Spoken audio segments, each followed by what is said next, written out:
NTA की तरफ से बहुत ज्यादा गड़बड़ियां देखने को मिली। रिस्पॉन्स शीट या तो ब्लैंक शो हो रही थी या तो इनकरेक्ट आंसर्स जो बच्चे ने मार्क किया है उससे अलग शो हो रहा था। सवाल गलत थे, सवालों के जवाब गलत थे। लेकिन अगर ये टेक्निकल एरर भी है तो इसकी भरपाई बच्चा क्यों करे? क्या हमारे साथ जस्टिस होगा? क्या ऐसा पहले भी हो चुका है? एनटीए पर क्या पहले ऐसे आरोप लगे हैं? क्या एनटीए अपनी गलतियां सुधारेगा?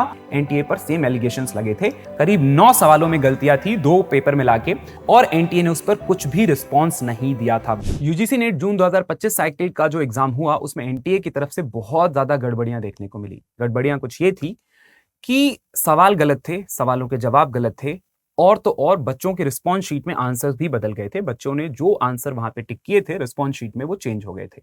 अब इसका कॉन्सिक्वेंस ये होगा कि अगर गलत सवाल आप ड्रॉप भी करते हो तो आपने जो रिस्पॉन्स शीट में आंसर्स चेंज किए हैं उसका खामियाजा बच्चों को भुगतना पड़ेगा, उसका मार्क्स उन्हें नहीं मिलेगा। ये एक टेक्निकल एरर भी हो सकता है, लेकिन अगर ये टेक्निकल एरर भी है तो इसकी भरपाई बच्चा क्यों करे? ये आपकी जिम्मेदारी बनती है कि आगे से ऐसा ना हो और इस बार भी बच्चों का किसी भी तरीके का नुकसान ना हो। अब यहां पर हमें सवाल आपका यह है कि अगर ऐसी गड़बड़ियां हैं तो इसका क्या समाधान है? क्या हमारे साथ जस्टिस होगा? अब इसको हम समझेंगे इस बेसिस पे कि क्या ऐसा पहले भी हो चुका है? एनटीए पर क्या पहले ऐसे आरोप लगे हैं? आरोप लगे हैं तो उस पे एनटीए का क्या रिस्पॉन्स था? एनटीए का क्या रिस्पॉन्स रहा है? और उसके बाद फिर बच्चों के साथ क्या जस्टिस हुआ है? क्या उन्हें अपनी मेहनत का फल मिला था या उनके साथ उन्हें ऐसे ही छोड़ दिया गया था? और उस बेसिस पर आप अंदाजा लगा सकते हो कि आपके साथ क्या होने वाला है। क्या एनटीए अपनी गलतियां सुधारेगा? और अगर नहीं सुधारेगा तो आपकी क्या सिचुएशन होने वाली है? इस बात को हम समझेंगे एक एग्जांपल से, क्योंकि ऐसा पहले भी हो चुका है। ऐसा हुआ कब है? तो जो इस साल के जो 2025 में जेई मेंस का जो एग्जाम था, जो इंजीनियरिंग के लिए होता है, इंजीनियरिंग कॉलेजेस के लिए, वहां पर एनटीए पर सेम एलिगेशंस लगे थे और बच्चों ने फैक्चुअली इनकरेक्ट क्वेश्चंस वहां पर थे जिनका कोई रेलेवेंट नहीं था, जैसे इस बार आपके सेशंस में भी देखने को मिले थे। करीब 9 सवालों में गलतियां थी 2 पेपर मिला के। रिस्पॉन्स शीट या तो ब्लैंक शो हो रही थी या तो इनकरेक्ट आंसर्स जो बच्चे ने मार्क किया है उससे अलग शो हो रहा था, ठीक है, जैसा आपके साथ हो रहा है। और एनटीए ने उस पर कुछ भी रिस्पॉन्स नहीं दिया था। काफी सारे बच्चों ने इस पर अपनी अपनी जो है वो प्रतिक्रिया दी, उनके साथ क्या दिक्कतें हो रही हैं उस पर उन्होंने बात की। Response sheet mess adds to student worries, एक बच्चे का तो ऐसा था कि 71 क्वेश्चन उसने वहां पे सॉल्व किए थे, रिस्पॉन्स शीट में वो पूरी की पूरी ब्लैंक थी, कुछ में आंसर्स चेंज थे जैसा इस बार देखने को मिला। तो ये सारी परेशानियां वहां पर हाईलाइट की गई थी। इनिशियली तो हुआ ऐसा कि एनटीए ने इस पर कुछ भी रिस्पॉन्स नहीं दिया, काफी ज्यादा आउटरेज हुआ। पेरेंट्स, देन कोचिंग इंस्टीट्यूट, जैसे हम आपको सपोर्ट कर रहे हैं उस टाइम पे इंजीनियरिंग के लिए जो कोचिंग देते हैं इंस्टीट्यूट, वो बच्चों के साथ खड़े थे और उन्होंने इसको बहुत एक बड़ा मुद्दा बनाया। जब ये चीजें हुई तो एनटीए का इस पर एक रिस्पांस आया। जब एनटीए को लगा कि भाई ठीक है भाई, नाउ वी आर आंसरेबल और हमें बताना पड़ेगा, तो उनका एक रिस्पांस आता है और वो रिस्पांस अपने ट्विटर हैंडल से वो कहते हैं कि NTA has always followed a transparent examination process.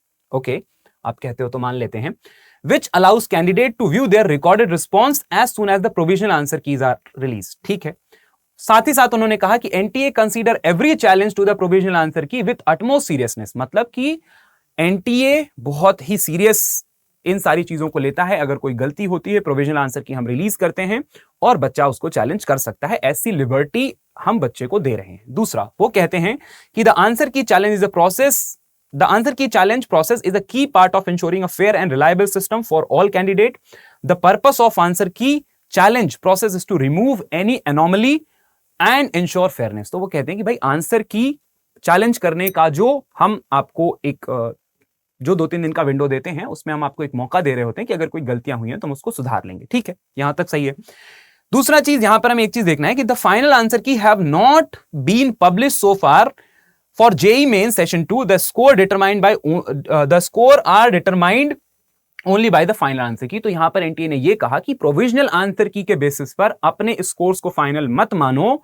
जब आपकी फाइनल आंसर की आएगी वो आपका फाइनल स्कोर बता रही होगी, तो इसके बेसिस पर आपको परेशान नहीं होना है और जो भी कमियां होंगी उसको हम सुधारेंगे, ऐसा उन्होंने बच्चों को यहां पे इंश्योर किया।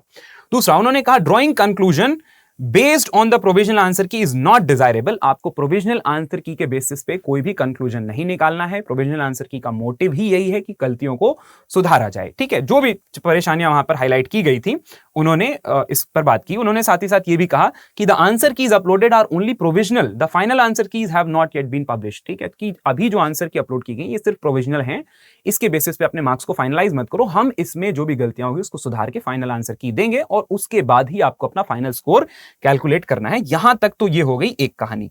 अब सवाल आता है कि क्या जब रिजल्ट आया तो एनटीए ने अपनी गलती सुधारी या फिर बच्चों को बस सिर्फ एक दिलासा ही मिली।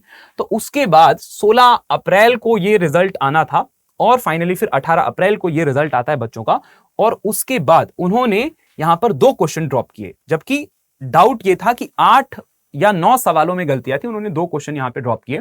और रिस्पॉन्स शीट को लेकर जो हल्ला था वो एकदम से शांत हो गया, क्योंकि उस पर मैंने काफी रिसर्च की, मुझे कोई न्यूज नहीं मिली।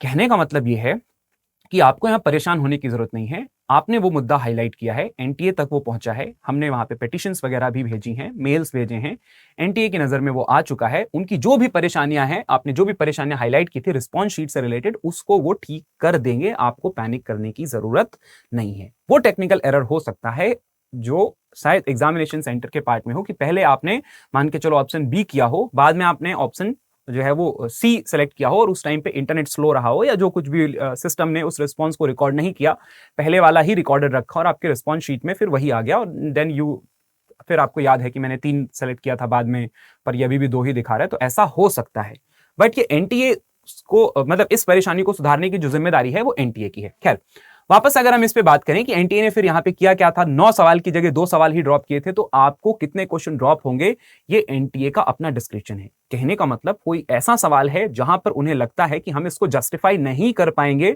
वो तो ड्रॉप होगा ही होगा। कहीं पर उन्होंने ऐसा स्टेटमेंट दिया है कि हाथी उड़ता है, तो वो तो ड्रॉप होगा ही होगा।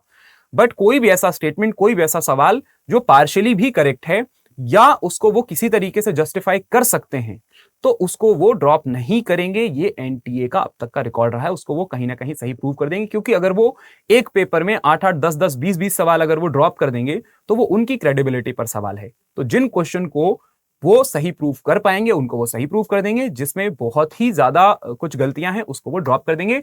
रही बात आपकी आंसर, आपके रिस्पॉन्स शीट में चेंजेस वाली, तो आप लोग एकदम टेंशन फ्री रहो, एनटीए उसको सुधारेगा। अगर नहीं सुधारेगा तो अगेन एनटीए की क्रेडिबिलिटी पर यह सवाल है। दूसरी चीज, आने वाले टाइम में भी एनटीए के लिए ये स्टेप्स जो हैं वो बैकफायर करेंगे, तो इसलिए परेशान मत हो।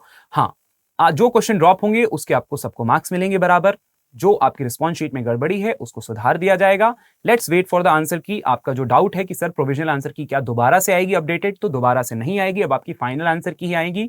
गलतियां हाईलाइट हो चुकी हैं, क्वेश्चन चैलेंज किए जा चुके हैं, उसमें जो भी गलतियां होंगी उसको सुधार दी जाएंगी, तो टेंशन फ्री रहो। ये एक पुराना एग्जाम्पल है जिसके बेसिस पे हम कुछ कंक्लूजन ड्रॉ कर सकते हैं कि हमारे साथ भी ऐसा ही होने वाला है। तो टेंशन फ्री रहो, let's wait for the result. ठीक है, thank you so much for joining and all the very best.